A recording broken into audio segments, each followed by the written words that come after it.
No solo de pan vive el hombre, sino también de toda palabra que sale de Dios, nuestro pan de cada día.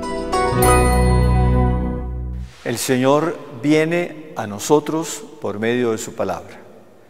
Es una palabra que debe resonar no solamente en nuestros oídos, sino sobre todo en nuestro corazón, y permanecer allí en nuestro corazón, para que, como lo dice el Señor en el Evangelio de San Juan, en el capítulo 15, esa palabra allá en lo interior de nosotros produzca fruto y fruto abundante.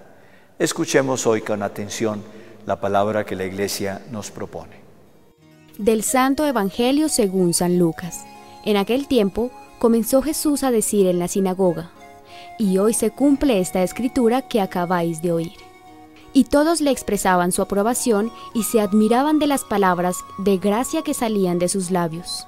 Y decían: ¿no es este el hijo de José? Y Jesús les dijo: sin duda me recitaréis aquel refrán: médico, cúrate a ti mismo.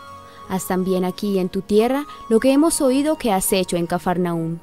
Y añadió: os aseguro que ningún profeta es bien mirado en su tierra. Os garantizo que en Israel había muchas viudas en tiempos de Elías, cuando estuvo cerrado el cielo 3 años y 6 meses, y hubo una gran hambre en todo el país. Sin embargo, a ninguna de ellas fue enviado Elías más que a una viuda de Sarepta, en el territorio de Sidón. Y muchos leprosos había en Israel en tiempos del profeta Eliseo. Sin embargo, ninguno de ellos fue curado más que Naamán, el sirio. Al oír esto, todos en la sinagoga se pusieron furiosos y levantándose lo empujaron fuera del pueblo hasta un barranco del monte en donde se alzaba su pueblo, con intención de despeñarlo. Pero Jesús se abrió paso entre ellos y se alejaba. Palabra del Señor.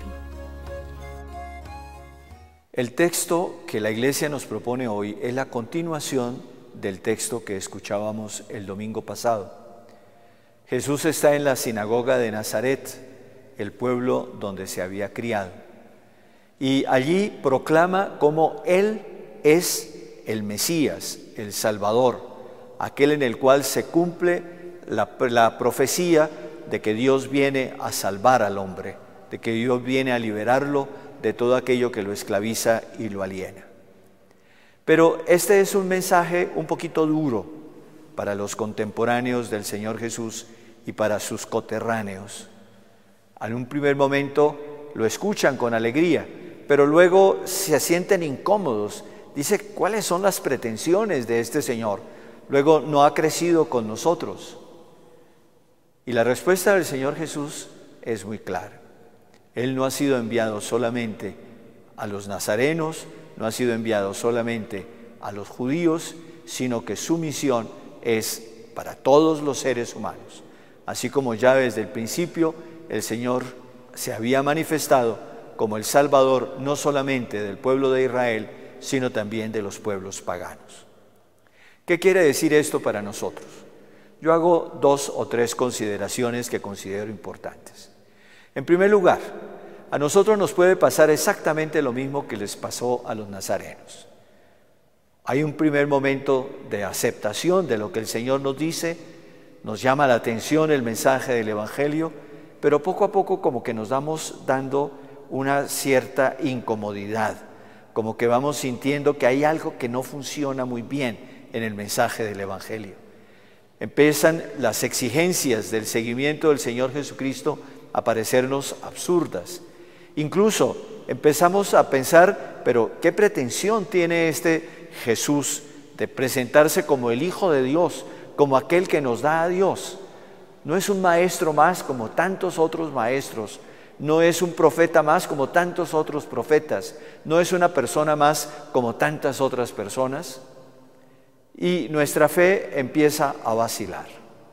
Por lo tanto, el primer llamamiento que nos hace la Iglesia hoy es a resistir a todas estas dificultades que se nos pueden presentar en el aceptar a Cristo como nuestro Salvador, en renovar permanentemente nuestra fe en la persona de Jesús, en ser capaces de que cada día que pasa nosotros pudiéramos responder a ese amor del Señor con amor de nuestra parte.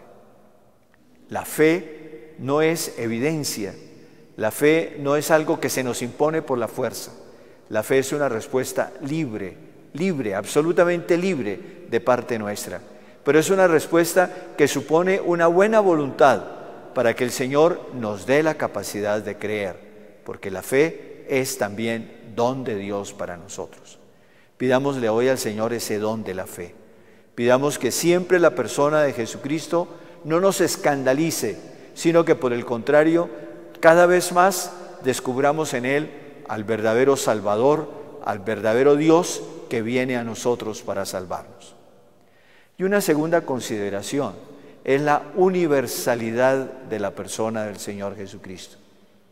La Iglesia se llama católica porque en el griego la palabra católico significa universal. La Iglesia es universal. La Iglesia se dirige a todos los hombres de todas las naciones, de todas las razas, de todas las culturas. Todos están llamados a entrar en la Iglesia, porque todos están llamados a creer en el Señor Jesucristo. Qué bueno que nosotros tomáramos conciencia de esa universalidad de la Iglesia y por lo tanto tomáramos conciencia de cómo creer es en un cierto sentido un privilegio, pero al mismo tiempo es un compromiso serio de llevar a todos los seres humanos, a todos sin distinción, ese anuncio del Evangelio del Señor Jesucristo. Es decir, tenemos que hacernos misioneros, discípulos misioneros del Señor Jesucristo, haciendo que el Evangelio, que es la proclamación del Señor como Salvador, llegue de verdad a todos los seres humanos y todos lo puedan escuchar.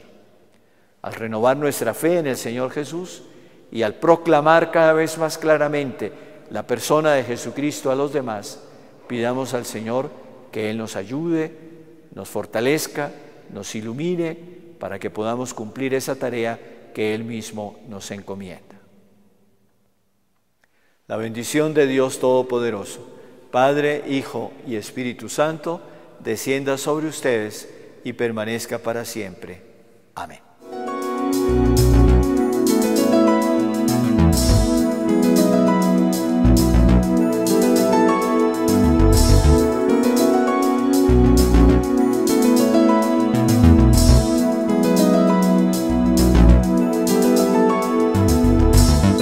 No solo de pan vive el hombre, sino también de toda palabra que sale de Dios, nuestro pan de cada día.